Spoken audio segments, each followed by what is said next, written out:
guys, it's Reagan and welcome back to another video. Today I'm going to be chatting through my March TBR. Now, starting the month of March, I am very ahead of my reading goal, I believe, so I really wanted to take a step back, look at my heart and what I really felt like reading, and that is very long fantasy novels. I think pretty much every book on my TBR is some sort of epic fantasy story or fantasy-based story. That's just what I feel like reading, and that is what I'm going to dedicate myself to this month. So without further ado, let's chat through some of the very long books on my March TBR. So I would say my #1 priority for the month is definitely the Stormlight Archive. I am 400 pages into the second book and I am also fully obsessed with this series once again. I don't want to put this down. I am so invested within this storyline. It is taking up all of my brain space and I just this is what I feel like reading. So as it stands, I'm currently 400 pages into Words of Radiance, which I am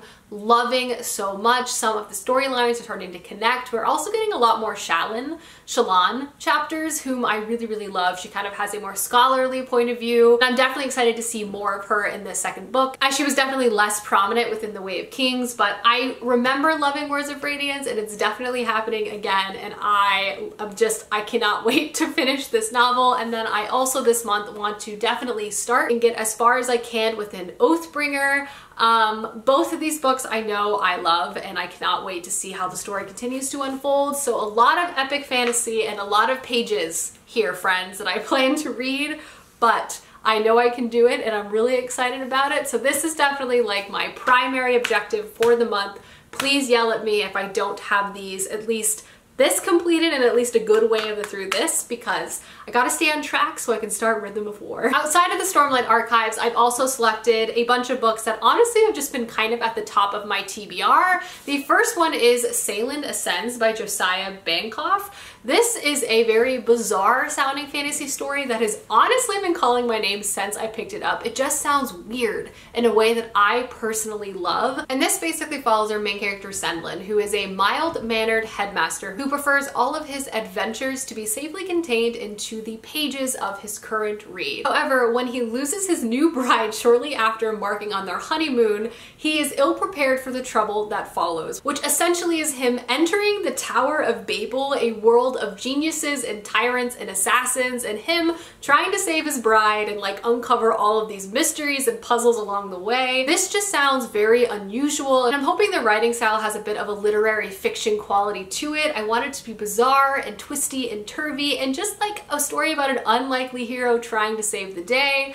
Again, I have just heard really good things about this, and just based on the synopsis and the sort of blurbs, I feel like this is one I personally am really going to like. So this is one I hope to pick up actually really soon and hopefully vlog it for you guys, but this is definitely the top of my TBR list for the month. Speaking of hype books, I could not make this TBR if I didn't include Chain of Iron by Cassandra Clare. I read the first book in the Last Hour series right when it came out last year and absolutely fell in love with this world. I have obviously been a big fan of the Shadowhunter series, literally my whole life since middle school when I started reading these books, but I do feel like each series just gets better and better, and The Last Hours is my current personal favorite. It's just combining so many elements I love, from the propriety and society components of the time period mixed with the Shadowhunter combat and the angsty, ridiculous romance at its heart. I cannot wait to pick this book up. The first one ended on quite the cliffhanger, so I have been highly anticipating this release and I cannot wait.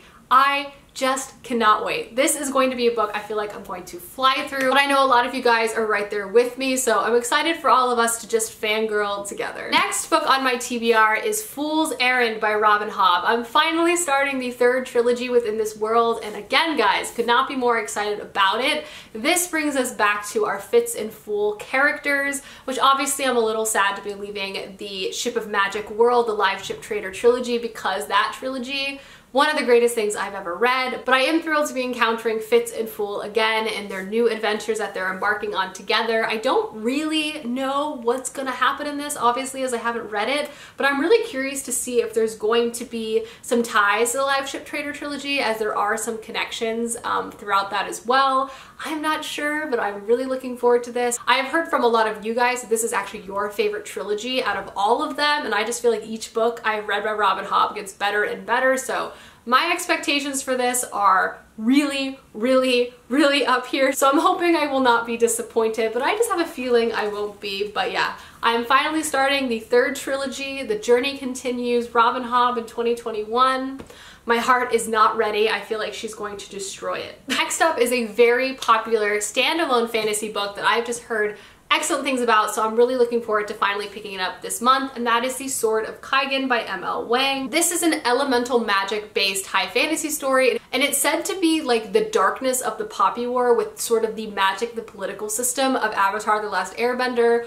Both of those two stories and worlds I love very much, so I'm excited to see how that sort of blends into this. This, I believe, is a multi-POV tale, and it's set in the Kaigenese Empire, where the most powerful fighters live and reside, and they're able to use elemental magic. And I hear that the writing and how the elemental magic is both written in its lore, but also how it's portrayed on page is just excellent. So that's definitely one of the top reasons why I'm looking forward to picking this up.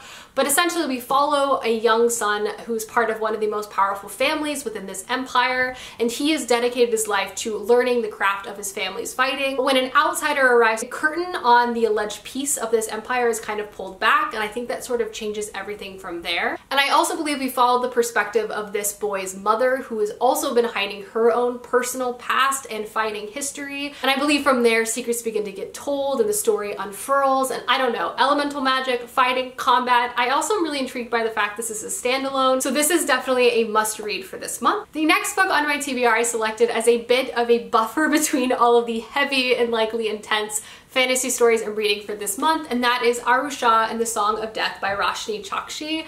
I read the first book within the Arusha series last year and loved it so much, full of adventure and humor, just everything you love in middle grade fantasy, so I'm really looking forward to picking up this sequel. This essentially follows our main character Arusha, and in the first one she basically finds out that she has the reincarnated power of one of the Pandava brothers, and there she's sort of set on a quest and destiny to save her family and everyone in the world from destruction. She has to use her wits, she has to make friends along the way. It's full of just like great mythological based humor and fun and ridiculous situations that our main character has to work through. She also has to confront her own insecurities and begin to trust other people around her. It was lovely. I really, really, really enjoyed the first one. It had all of the spirit and imaginativeness that I love in middle grade fantasy. Given all of that, I definitely wanted to read the second one sooner rather than later. I've really just been enjoying all of the Rick Riordan Presents stories, and I'm trying to like get through as many as I can this year. And so yeah, definitely want to read this. I feel like it's going to be oodles of fun. I mean, I just can't say no. And Arusha was absolutely hilarious. Like, could not say enough good things. And the last book that is on my March TBR might be the book that has been on my bookshelf the longest. I have owned this book since college, and it has traveled with me all across the country because I've wanted to read it for that long, but now finally feels like the time. And that is The Ghost Bride by Yang Shih. This is a fantasy, folklore-based historical fiction story that I've just heard excellent things about, imaginative and beautiful writing, which is always something I really look forward to. And I love this sort of combination of fantasy with a historical setting. As far as our main character Lee, who is the daughter of a genteel but bankrupt family, so therefore her prospects for marriage are very, very limited. Fate seems to intervene when she receives a very unusual request from a local wealthy family to essentially become their oldest and heir's ghost bride. He essentially has passed away underneath mysterious circumstances, and essentially she would become his bride to help appease his spirit and other spirits in the afterlife. Such a union would guarantee Lee a home and safety for the rest of her life.